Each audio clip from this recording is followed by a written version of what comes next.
በህይወቴ የወሰንከው ከባድ ውሳኔ ምንድን ነበር? በቀን ተቀን ህይወታችን ተወደደም ተጠላም አጋጣሚዎች የሆነ ውሳኔ እንድንወስን ያስገድዱናል። እዚህ ጋር ነው የውሳኔ አስከፊ ገጽታ እንዳይጎላ ማድረግ የግድ የሚልህ ማለት ነው። ያመንክበትን ጉዳይ ይዘህ ውሳኔ ላይ ለመድረስ ከመጣደፍ አስቀድሞ ማወቅ ያለብህ የዲሲሽን ሜኪንግ ፕሮሰሶች አሉ። አማዞንን የሚያህል ትልቅ የዓለማችንን ካምፓኒ የሚመራው ባለጸጋው ጄፍ ቤዞስ በአስቸጋሪ ሁኔታዎች ሲሆን የምጠቀማቸውን 4 የውሳኔ ሂደቶችን አጠር አድርገን ቀጥሎ እንመልከት። ጄፍ ቤዞስ የሚጠቀመው የውሳኔ አሰጣጥ ስትራቴጂ ቱ ዌይ ዶር ዲሲሽንስ የሚባለው አይነት ምን ማለት ነው? ቱ ዌይ ዶር ዲሲሽንስ ማለት የሆነ ውሳኔ ከወሰንክ በኋላ እና የወሰንከው ውሳኔ ላይ ከመድረስ ያስቀድመው የተጠቀምከው ቱ ዌይ ዶር ዲሲሽንስ ከሆነ ወደ ኋላ ቶሎ ተመልሰ ያ ውሳኔ ትክክለኛ ውሳኔ መሆኑን ከተገነዘብክ በኋላ ለማስተካከል እድል ይሰጥሃል። ተመልሰ ልታስተካክል እድል የሚሰጥ ነው ይላል። በተቃራኒው የተጠቀምከው ዋን ዌይ ዶር ዲሲሽንስ ከሆነ ያጠፋህበትን እዛ ውሳኔ ላይ ከመድረስ በፊት ያጠፋህበትን ጊዜ፣ ጉልበት እና ገንዘብ ኮንሲደር ስታደርግ፣ ስታስብ እና ስታብሰለስል ወደ ኋላ መመለሱና እንደገና ያንን ውሳኔ ሪቪው ማድረግ እና እንደገና አስተካክሎ መወሰን እንዳትችል ቅስምህን ሞራሌ ሊቀሰቅስ ይችላል። ያም ከፍ ሲል ወደ ተስፋ መቁረጥ፣ በዛ ጉዳይ ላይ ተስፋ መቁረጥ ወደ ተስፋ መቁረጥ ሊያሻግርህ ይችላል። አሁን እየተቸገርክበት ያለው ውሳኔ ለመስጠት እየተቸገርክበት ያለው የህይወት ክፍል ውስጥ ቱ ዌይ ዶርስ ውሳኔ ዘዴ የሚያስፈልግ መሆን አለመሆኑን ለመለየት 2 ጉዳዮችን በአጽንኦት መመርመር ይኖርብሃል ይላል ጄፍ ቤዞስ። የመጀመሪያው ያ ልትወስን የተዘጋጀበት ጉዳይ ሊቀለበስ የሚችል መሆኑን እርግጠኛ መሆን አለ፣ ሪቨርሰብል መሆኑን ማለት ነው። ሁለተኛ ደግሞ ሪሌቲቭሊ ብዙ ሪስክ የማያስወስድ መሆን አለበት። ኢንተርምስ ኦፍ ገንዘብ፣ ጉልበት፣ ጊዜ እና ምናልባት ኢንተርፐርሰናል ሪሌሽንሺፕህን ብዙ ሪስክ ኢንተርፐርሰናል ሪሌሽንሺፕህን ሪስክ ላይ የማይጥል መሆኑን እርግጠኛ መሆን አለብህ ይላል። በምሳሌ እንመለከት። ምን ይላል ጄፍ ቤዞስ? ለምሳሌ እኔ የሆነ ውሳኔ ላይ ለመድረስ ሲፈልግ ይላል ስለዛ ጉዳይ ቁጭ ብዬ በማብሰልሰል የማባክነው ጊዜ የለም። በጉዳዩ ላይ ቁጭ ብዬ በማሰብ ብቻ የማባክነው ጊዜ የለም ይላል። ምን አደርጋለሁ ይላል። ለምሳሌ አንድ ሰው ለፐርሰናል ላይፌም ለቢዝነሴም በጣም ኢምፖርታንት ሰው ነው ማግኘት አለብኝ ብዬ ያንን ሰው ካመንኩ ይላል ካሰብኩ ይላል ስልኬን አነሳለሁ፣ የዛን ሰው ስልክ ቁጥር አወጣለሁ፣ እደውልለታለሁ። በተጨነቁበት ወይም ውሳኔ በሚያስፈልገው ጉዳይ የተብሰለሰልኩ ባለሁበት ጉዳይ ርዕሰ ጉዳይ ላይ ከእሱ ጋር አወራለሁ ይላል በስልክ።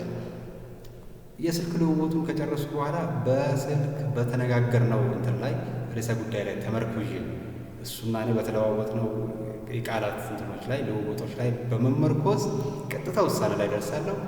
ከዛ እያየው ሁኔታውን እያየው አፕዴት እያደረኩ እሄዳለሁ እንጂ ቁጭ ብዬ ብዙ ጊዜ አላባክንም። የማይመልሱ ወይም ሪቨርስ የማይደረጉ ሊቀለበሱ የማይችሉ ውሳኔዎች ብሎ ጄፍ ቤዞስ የሚያስቀምጣቸው አሉ። ሪቨርስ ከተደረጉ ውሳኔውን ልተው እንደገና ልቃኘው ካልክ ብዙ ዋጋ የሚያስከፍል ስለሆነ ሪቨርስ ሊደረጉ የማይችሉ ብሎ እሱ ራሱ የሚያስቀምጣቸው 3 ዘርፎች አሉ። የመጀመሪያው አዲስ ቢዝነስ መግዛት።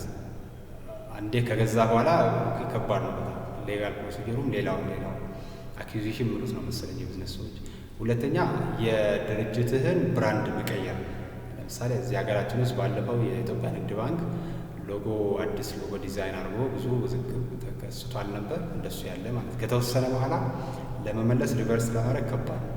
ሶስተኛው ምንድነው የሚለው ጄፍ ቤዞስ አብሮ ስለመስራት የሚደረጉ የውል ስምምነቶች አግሪመንቶች ህጋዊ ነገር ሌጋሊ ባይንድ የሚያደርግ ነገር ስለሚኖር አሳሪ ነገሮች ስለሚኖሩ እንዲሁ ቀላል ገብቶን ለመውጣት ቀላል አይደለም። ስለዚህ በእነዚህ በ3ቱ ጉዳዮች ላይ ውሳኔ ሲወስን በጣም ተጠንቅቄ ነው ስለው ይላል።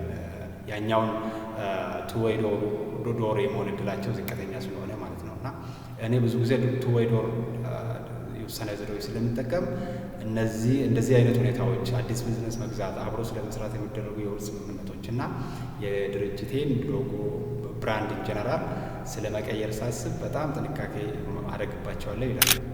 ቀጥሎ ይሄን የጄፍ ቤዞስን የቱ ዌይ ዶር የውሳኔ ስልት እንዴት በቢዝነስ ወይም በግላዊ ህይወቴ አፕላይ ማድረግ እንደምትችል በዚህ ቪዲዮ መግቢያ ላይ ቃል በገባሁት መሰረት 4 ፕሮሰሶችን ወይም ሂደቶችን እንመለከታለን። ጄፍ ቤዞስ ምንድነው የሚለው? የመጀመሪያው ይሄ እሱ ምንድነው የሚለው ዲጂታል ማነው ዲሲሽን ካታጎራይዜሽን ይለዋል። ዲሲሽን ካታጎራይዜሽን ማለት አንድ ውሳኔ ከመወሰኔ አስቀድሞ ራሴን መጠየቅና በቂ ምላሽ ልታገኝ የሚገቡ ጉዳዮች አሉ ይላል።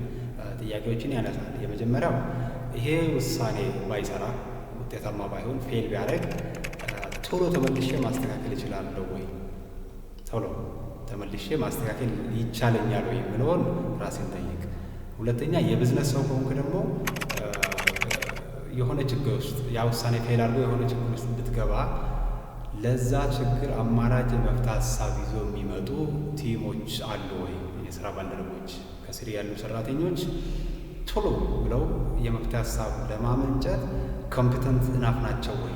ያንንም በደንብ ራስህን ዞር ብለህ የምትሰራቸውን ሰዎች በደንብ አጤናቸው፣ ተመልከት፣ መዝን ይላል። በግል ህይወትም ይሄን አፕላይ ማድረግ ይቻላል። ለምሳሌ የሆነ ችግር ውስጥ ስትገባ የሆነ ውሳኔ ላይ ደርሰህ ያ ውሳኔ የጠበቅከውን ያህል እንትን ባያመጣ ውጤት ባያመጣ ቶሎ ብለህ አግኝተህ የምትተማመንባቸው እከሌ ለዚህ መፍትሄ ይሰጠኛል ብለህ ደውለህ የምታወራው እና የምትተማመነው በኤሪያው ላይ ያለ ሰው አጠገቢ አለ ወይ? አዎ የምትለኝ ከሆነ ይሄን እሱ ዲሲሽን ካታጎራይዜሽን ይለዋል። ከዚህ ነው ወደ ቀጣዩ ስቴፕ ወደ ቀጣዩ ፕሮሰስ መሄድ ያለብህ ይላል። በነገራችን ላይ ስለ ትልልቅ የዓለማችን ካምፓኒ መሪዎች ወደኋላ ስለመመለስ ብዙ ሲመክሩ አይስተዋልም። ምን ማለቴ ነው? አንድ ውሳኔ ከወሰንክ በኋላ ለምሳሌ ፕላን ኤ ፕላን ቢ የምንለው ነገር አለ አይደል? ትልልቅ የዓለማችን የቢዝነስ እና የቴክኖሎጂ ሰዎች ፕላን ቢ የሚባል ነገር የለም፣ ፕላን ቢ ኢዝ ቱ ሜክ ፕላን ኤ ወርክ ይላሉ አብዛኞቹ። እንደዚህ ዳይሬክት እንደዛ ባይሉ ለዚህ የተጠጋጋ አይነት እንትን ነው ድምዳሜ ነው ያገኘሁት ከነሱ ንግግር። እኔ እንግዲህ በተሻለ መጠን ስለ ዓለም ላይ ስላሉ የቴክኖሎጂ የቢዝነስ ሰዎች ስለ ኤሎን ማስክ፣ ማርክ ዙከርበርግ፣ ጄፍ ቤዞስ፣ ማነው ጃክማ፣ እንደ ዋሬን ባፌት፣ ቢል ጌትስ በጣም በትንሽዬ ከአፍሪካችንም እንደ ዳንጎቴ ያሉ ሰዎች ታሪካቸውን በጣም በትንሹ ትንሽዬ መረጃ አለኝ መሰለኝ ስለነሱ እና እንደዚህ ነው የሚሉት። በቃ ፕላን ቢ የሚባል ነገር የለም። ፕላን ቢ ፕላን ኤ እንዲወርክ ማነው እንዲሰራ ማስቻል ነው፣ እንዲሰራ ማድረግ ነው እንጂ ፕላን ቢ ብለን ቶሎ ጀምረን ፕላን ኤ እንደማይሰራ ስናይ ቶሎ ብለን ወደኋላ እንድንመለስ የሚያደርግ ነው ፕላን ቢ ብለን የምናመጣው ነገር ይላሉ። እና እንደውም አንድ አሁን የረሳሁት ቦታ ላይ ያነበብኩት የሚሊቴሪ ሰዎች የሚያደርጉት ነገር አለ። የአንድ ሀገር የሚሊቴሪ መሪ፣ የወታደር መሪ ወደ ጦርነት ሲሄዱ ምንድን ነው የሚያደርገው? ያ ጀነራል ወደ ጠላት ድንበር ከመግባታቸው አስቀድሞ የሚሻገሩት ድልድይ አለ፣ የሚሻገሩት ድልድይ ብሪጅ አለ እና ሁሉም ሰራዊት ያንን ድልድይ ከተሻገሩ በኋላ ያ ጀነራል ምን ያስደረግ ነበር? ያን ድልድይ ያፈርሰዋል፣ እንዲፈርስ ያስደረግ ነበር። ለምንድን ነው? ወታደሮቹ በአንድ ልቦና ማሸነፍና ማሸነፍ ብቻ ግባቸው አድርገው እንዲሄዱ ማለት ነው እንጂ የሆነ ትንሽ የበላይነት ሲታይባቸው ቶሎ ብለው ወደ መሻገር ወደ ኋላ የመመለስ የማፈግፈግ እንትን እንዳያሳዩ፣ ዝንባሌ እንዳያሳዩ ነው። አክቹዋሊ እኔ እንደዚህ ያለ ነገር ባላምንም እንደዚህ ብዙ ኢንካሬጅ ይደረጋል ከነ የቢዝነስ እና የቴክኖሎጂ ሰዎች ጨምሮ። እንግዲህ አሁን ደግሞ ሚሊቴሪ ውስጥም እንደዚህ ያለ ነገር አለ። ሁለተኛ ጄፍ ቤዞስ ፌስ ኦን ቱ ዌይ ዶርስ ይላል። ምን ማለት ነው? አክቹዋሊ ይህን ከላይ ትንሽ ገረፍ አድርገን ነው ያለፍነው እና የሆነ ውሳኔ ከወሰንክ በኋላ ያን ውሳኔ ተመልሰ ማስተካከል የሚያስችሉ ሁኔታዎች እንዳሉ እርግጠኛ ከሆንክ ቁጭ ብለህ አትብሰልሰል፣ አናሊሲስ አታብዛ። እንዲህ ካረኩ እንዲህ ይሆናል፣ እንዲህ ከሆነ እንዲህ ይሆናል በሚል አናሊሲስ መስራት፣ ትንታኔ ማብዛት አይጠበቅብህም። ቀጥታ ሄደህ ክሊር የሆነ ታይም ላይን አስቀምጠህ ምን በል ተግበር ነው የሚለው እሱ። አፕላይ አድርግ። ፍጹም እንከን አልባ እንድትሆን አይጠበቅብህም። በፕሮሰሱ እየተማርክ ነው የምትሄድ እንጂ ኮምፕሊትሊ ምንም እንከን የሌለው ውሳኔ እንድትወስን አይጠበቅብህም። መመለስ የምትችል አይነት ሪቨርስ ሊደረግ የሚችል ውሳኔ ከሆነ ሪቨርስ ማድረግ ስለምትችል ወደኋላ ተመልሰ ማስተካከል ስለምትችል ከመጀመሪያ አስቀድመው ብዙ መጨነቅ አስፈልግ ማለት ነው። ቁጭ ብለህ እንዲህ ካረኩ እንዲህ ይሆናል በምለው ብዙ ጊዜ ማጥፋት የለብህም። ጊዜ ሴት አድርግ፣ ታይም ላይን አኑር። በዚህ ጊዜ ይሄን አደርጋለሁ ብለህ ከዛ ጀምር። መቼ ነው እሱ ጀምር የሚለው? ዛሬ፣ አሁን። የሆነ ስራ አብረህ መስራት የምትፈልገው ሰው ካለ አሁን ስልኬን አንስተህ ደውልለት ይላል። ደውልለትን አግኘው። በአካልም ያለህበት ከተማ ካለ ያን ሰው የሄደ በአካል አግኘው። ተጽፎ ቁጭ ያለ በጣም ደስ የሚል ፕሮፖዛል ካለ ያንን ፕሮፖዛል ወስደህ አስገባ። ማስገባቱ ወደምናወርብህ ቦታ የጥናትና ምርምር የሚሆን የቢዝነስ ፕሮፖዛል ይሆን ማለት ነው። ሄደህ አስገባ። ቢኮዝ ያስገባህበት አንዱ ተቋም ያንን ፕሮፖዛል ባይቀበለው ተወስደዋለህ። ወስደህ ሌላ ተቋም ታስገባለህ። ምን ችግር አለ? የደወልክለትና ያገኘው ሰው አብሮ ለመስራት ባይስማማ አውርታችሁ ሌላ ሰው ደግሞ አለ ከእሱ ጋር ትጀምራለህ። which is easily ሪቨርስ ሊደረግ የሚችል ውሳኔ ስለሆነ ቁጭ ብለህ መብሰልሰል አይኖርብህም። ቀጥታ ሄደህ አገኝ። መቼ? አሁን ይላል ጄፍ ቤዞስ። ሶስተኛ ስቲዲ ፎር ዋን ዌይ ዶርስ ይላል ጄፍ ቤዞስ። ይሄ ምንድን ነው? ወደኋላ ተመልሰህ ለማስተካከል የማይሆኑ አይነት ውሳኔዎች፣ የማይቀለበሱ አይነት ኢሪቨርሰብል የሆኑ ውሳኔዎች እየወሰንክ እንደሆነ ከተገነዘብክ ይላል በተቻለ መጠን ጊዜ ሰጥተህ ተረጋግተህ መረጃ መሰብሰብ ይኖርብሃል። ተመልሰህ ማስተካከል የማስችል አይነት ውሳኔ እየወሰንክ ከሆነ ማለት ነው። በቂ መረጃ ሊኖር ይገባል። በእጅ መረጃ ብቻ ሳይሆን ያን ውሳኔ ከዚህ ቀደም ወስኖ ያለፈ ተመሳሳይ ኬዝ ሄደ ሰዎችን ማግኘት ይኖርብሃል። ተመሳሳይ ኬዝ ይላል። እንደው ከጄፍ ቤዞስ ወጣ ብለን ትንሽ ሌላ ምሳሌ እንመልከትና ዋቸሞ ዩኒቨርሲቲ አንድ መምህር ጓደኛ አለኝ። በጣም ሀምብል፣ በጣም ትሁት፣ ብዙ ነገሮች የሚያውቅ ብዙ ልምድ ያለው እና ከጄፍ ቤዞስ ጋር ስለተመሳሰለብኝ ነው። ምንድነው የሚለው? ይጠይቃል ጓደኞችንም ብዙ ነገር ያውቃል ብያቸዋለሁ። ጓደኞችንም ከኔ አንድ ስቴፕ ትንሽ ወደፊት ሂደዋል ብሎ የሚያስባቸውን ሰዎች ይጠይቃል፣ ያማክራቸዋል ምናምን እና እነሱ የሚሰጡትን ምክርም በሎት ጋይዳንስ በሎት ቀጥታ አፕላይ ያደርጋል። ቀጥታ ከእነሱ ሱም ቢሆን ማለት ነው። ምንድነው የሚለኝ? እንደውም ዘንድ አትጠራጠር፣ እኔ ሰዎች የምነግሩኝን የሚያሳዩኝን መንገድ ተከትዬ ቀጥታ መሄድ ላይ ምንም ጥርጣሬ አይደርም ይላል። እውነትም ልጁ እንደዛ አይነት ልጅ ነው።